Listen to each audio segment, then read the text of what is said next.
You think I have a choice?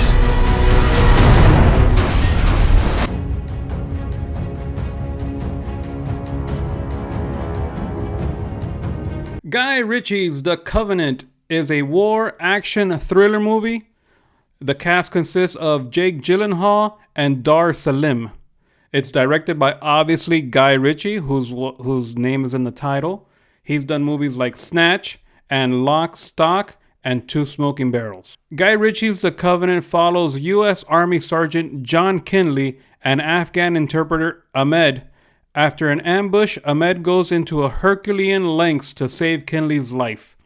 When Kinley learns that Ahmed and his family were not giving safe passage to America as promised, he must repay his debt by returning into the war zone to retrieve them before the Taliban hunt them down first. So I was interested in watching a movie like this because I really enjoy war or military-based films.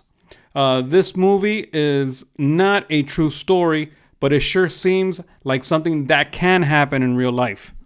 Military brothers always form some type of bond that I think is different than normal people, probably because of what they've gone through in the middle of a war, if you get what I'm saying.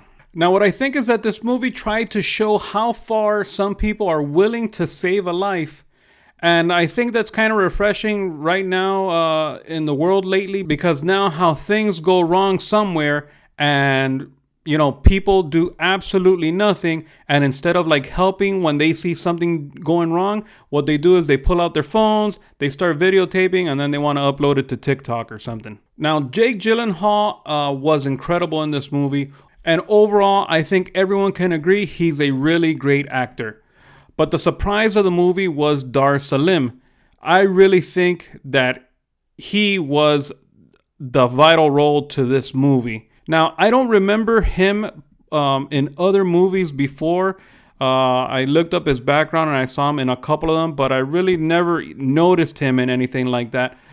But I thought he was great in this movie. How they developed him here was awesome because they only gave you tidbits of his character and the things that, and his personality.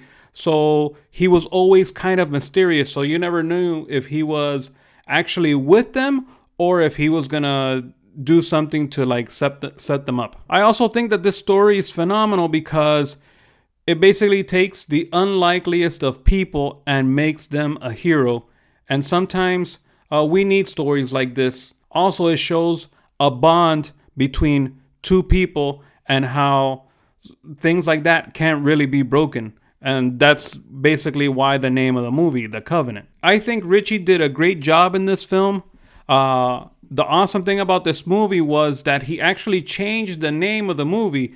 It was actually supposed to be called The Interpreter, but he changed it to The Covenant, and I think that name fits the movie better. There was one gripe that I did have about the movie, and it was that they had certain scenes that they would show in bullet time or in slow motion. For some scenes it was fine, but then for other scenes it just made no sense. It's a little bit it just didn't make sense to do it in some parts. In other ones it worked, but just be cautious of that if you go to the theaters to watch it. All in all, I did think that this movie was great. I would definitely recommend to go watch it in the theaters, but be careful. Be careful what theater you go watch it at, because, for example, where I live, some of the theaters in the area where I live didn't have it, so I had to go out of my way to watch it. But even going out of my way, I still enjoyed this movie very, very much. Well, guys, that's it. Thanks for watching. Please leave a comment. Let me know what you guys think. Also, if you can, write down what are your favorite war movies. Don't forget to subscribe. Don't forget to like. And thanks for watching, and God bless.